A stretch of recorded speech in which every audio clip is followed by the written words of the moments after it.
నుంచి వస్తాయి. వీళ్ళు పెడతామన్నారు, కానీ దీని ద్వారా ప్రపంచ దేశాలను చూస్తాయి కాబట్టి తెలంగాణ కూడా ఓహో మంచి స్థాయిలో ఉన్నది, ఎక్కడి నుండి రావండి. పెట్టుబడులు ఉరుకొస్తాయి. అమితాబ్ బచ్చన్ కార్పొరేషన్ అడగమనండి, లాస్ అయింది వాళ్ళు.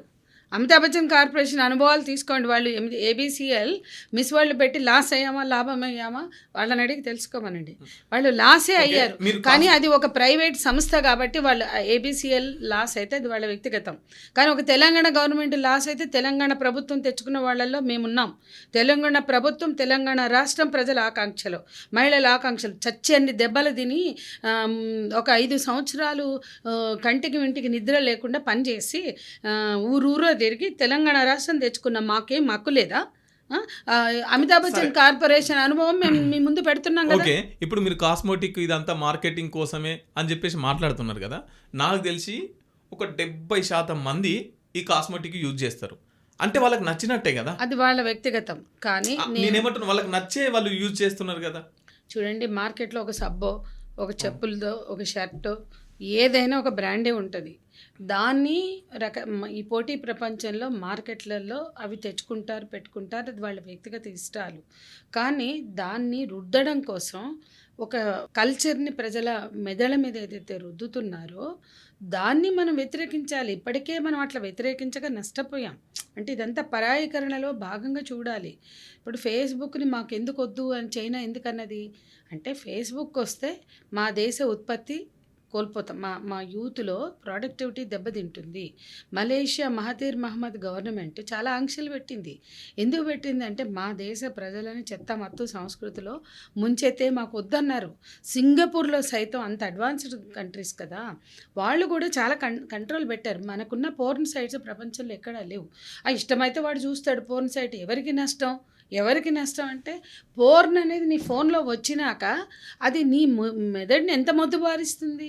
కాబట్టి నేనేమన్నంటే, షాప్లో వస్తువులు ఉంటాయి, పోయి తెచ్చుకునేవాడు తెచ్చుకుంటాడు, అది వేరు విషయం. అట్లాగే చాయిస్ ఇండివిజువల్, ఎవరే బట్టలు వేసుకోవాలి అనే కంట్రోల్ కోసం మనం వీటిని వ్యతిరేకించట్లా. ఈ మార్కెట్ల విస్తరణ కోసం అందమనే కృత్రిమ ప్రపంచాన్ని సృష్టించి దాని చుట్టూ ఒక బిజినెస్ని పెంచుకోవడానికి మీరు ఈ పోటీలు పెడుతున్నారు. ఈ పోటీలకు మేము వ్యతిరేకమని చెప్తున్నాం. అట్లాగే తెలంగాణ ప్రభుత్వం, మేము కార్పొరేట్లము, మేము కూడా బ్రోకర్లం, అందుకే జరుపుతున్నామని చెప్పమనండి. లేకపోతే తెలంగాణ మహిళల ఆకాంక్షలు ఇవి జరుపుతున్నామని చెప్పమనండి. మీరు ఉచితంగా బస్సు ప్రయాణం పెట్టారు కదా, ఆ బస్సుల్లో ఇలాంటి ఛానల్స్ని పంపించి ఇంటర్వ్యూ చేయమనండి. ఆ ఉచిత బస్సుల్లో రేవంత్ని మెచ్చుకుంటూ, రేవంత్ మాకు మొబిలిటీ కల్పించాడు, మాకు ఆత్మస్థైర్యం ఇచ్చాడు అని చెప్పుకుంటున్న మహిళలు ఈ అందాల పోటీల పట్ల ఏం మాట్లాడతారో వినండి. కాబట్టి ప్రభుత్వానికి తగదు అని మేము చెప్తున్నాం. ప్రైవేటు బహుళజాతి కంపెనీలు వాళ్ళు ఎలాగో చేయాల్సిన బీభత్సాలన్నీ చేస్తున్నారు. అవసరం ఉన్నా లేకున్నా రేజరు, బ్లేడు, మగవాళ్ళ డ్రాయరు, జాంగా అన్నిటికీ ఆడవాళ్ళని పెట్టి ఎంత దిగజార్చాలో అంత దిగజార్చారు. ఇక ప్రభుత్వాలు కూడా అందులో జమ అయితే ఎట్లా అంటే, ప్రతిదీ ఇలా చూసుకుంటూ పోతే డ్రగ్స్ పిల్లలకి ఇష్టం అండి, పాపం బాగా ఇంట్రెస్ట్గా డ్రగ్స్ తీసుకుంటున్నారు. గంజాయి బాగా మంచిగా ఎంజాయ్ చేస్తున్నారు, ఆహ్లాదం మత్తిస్తుంది. మరి గంజాయి కూడా అమ్మడాన్ని ఎందుకు ఎంకరేజ్ చేయరని నేను అడుగుతున్నా. గంజాయి అయినా మత్తు అయినా అంటే ఈ కల్చర్ అంతా అందులో భాగమే.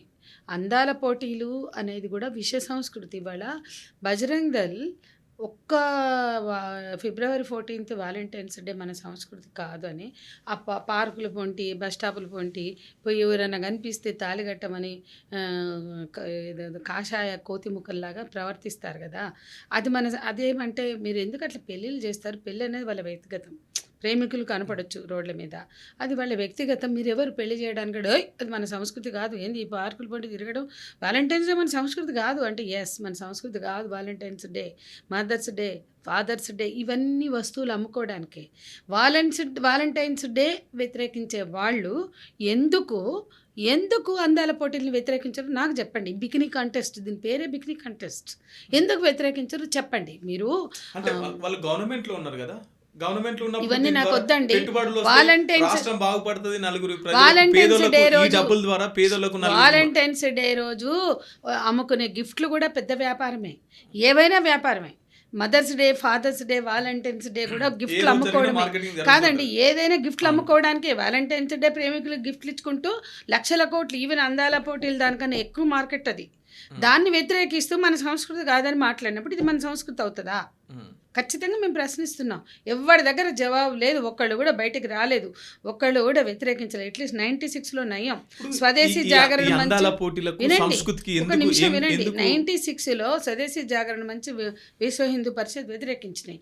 ఇప్పుడుకి వచ్చే వరకు వాళ్ళు కూడా ఒక్కళ్ళు కూడా మాట్లాడలేదు. ఉమ్. మా స్టార్టింగ్ విహెచ్పి ఏదో ఒక మాట అన్నది, ఈ టెంపుల్ టూరిజంలో అందాల పోటీలు ఏంటి అని. మొదట్లో కుయ్ కుయ్ అన్నారు, కథం ఒక్కసారి మాట్లాడి బంద్ చేసినారు. నాకు ఒక సింగిల్ వర్డ్లో చెప్పండి, అందాల పోటీలు పెడితే సంస్కృతి ఎట్లా దెబ్బతింటది, ఎట్లా ఇబ్బంది పడుతుంది? అసలు విదేశీ సంస్కృతి, సామ్రాజ్యవాద విశ్వ సంస్కృతి అని మనం ఏదైతే చెప్పామో ఆ సంస్కృతిని స్ప్రెడ్ చేయడంలో భాగమే ఈ వేదికలు, అందాల పోటీలు అనే వేదికలు. ఒక్కటే మాటలు చెప్తున్నా, మార్కెట్ల విస్తరణ కోసం పెట్టే కిరీటాలు, వాటి కోసం నిర్వహించే పోటీలు, వాటికి తెలంగాణ వేదిక కావడం మేము వ్యతిరేకిస్తున్నాం. తెలంగాణ ప్రజల కష్టంతో ఏర్పడింది. మహిళల సగభాగమైన మహిళలు పల్లెలన్నీ పట్టాలెక్కాలంటే పట్టాలెక్కారు మహిళలు. పట్నం రోడ్ల మీద పొయ్యి పెడదామంటే పొయ్యి పెట్టారు. సాగర హారం అన్నా, మిలియన్ మార్చ్ అన్నా, సకల జనుల సమ్మె అన్నా మహిళలు పాల్గొన్నారు. అట్లాగే సింగరేణి బొగ్గు పిల్ల బయటికి వెళ్ళొద్దు, ఆర్టీసీ పయ్య తిరగొద్దు అని పిలుపులో భాగమైనప్పుడు తెలంగాణ రాష్ట్ర ఆకాంక్షల్లో భాగంగా మహిళలు, పిల్లలు సహకరించకుండానే అన్ని రోజులు బొగ్గుపేల బయటికి వెళ్ళలేదా? అన్ని రోజులు ఆర్టీసీ పయ్య తిరగకుండా ఉందా? ఈ చరిత్ర గురించి తెలుసుకున్న వాళ్ళు, సోయి ఉన్నవాళ్ళు ఎవరైనా కూడా తెలంగాణ ఎట్లా ఏర్పడిందో గుర్తుపెట్టుకోవాలా. అటువంటి తెలంగాణలో ఈ కృత్రిమమైన అందాల పోటీలు ఎందుకు? అది మహిళల అంటే తెలంగాణ రాష్ట్ర సాధనలో పాల్గొనని రేవంత్ రెడ్డికి ఎట్లా తెలుస్తుంది తెలంగాణ మహిళల ఆకాంక్షలు? సమైక్యవాదం వినిపించిన రేవంత్కి తెలియకపోవచ్చండి, కానీ సీతక్కకు తెలియదా? సురేఖకు తెలియదా? ఈ కొండా సురేఖ ఎట్లా ఉంటారు, సీతక్క ఎట్లా ఉంటారు? ఏ మహిళలకు ప్రాతినిధ్యం వహిస్తున్నారు? సీతక్క కానీ, కొండా సురేఖ కానీ, ఆ సామాజిక వర్గాలు కానీ, లేకపోతే తెలంగాణ మహిళలు కానీ ఎవరి ఛాయిస్ ఇది చెప్పమనండి. ఎవరి ఛాయిస్ కానప్పుడు, ఎవరి ఆకాంక్షలు కానప్పుడు ఎందుకు మానెత్తిని రుద్దుతారు? మా 54 కోట్లు, మా ప్రజలకు సంబంధించిన 54 కోట్లు ఎట్లా ఖర్చు పెడతారు? పోనీ 27 కోట్లు ఎట్లా ఖర్చు పెడతారు? ఖచ్చితంగా మాకు హక్కు ఉంది. వృద్ధాప్య పెన్షన్లు వస్తలేవు, ఒంటరి మహిళల పెన్షన్లు వస్తలేదు. ఈరోజు మేము మహిళా కమిషన్ చైర్పర్సన్ కలిసాం. మా ఒంటరి మహిళ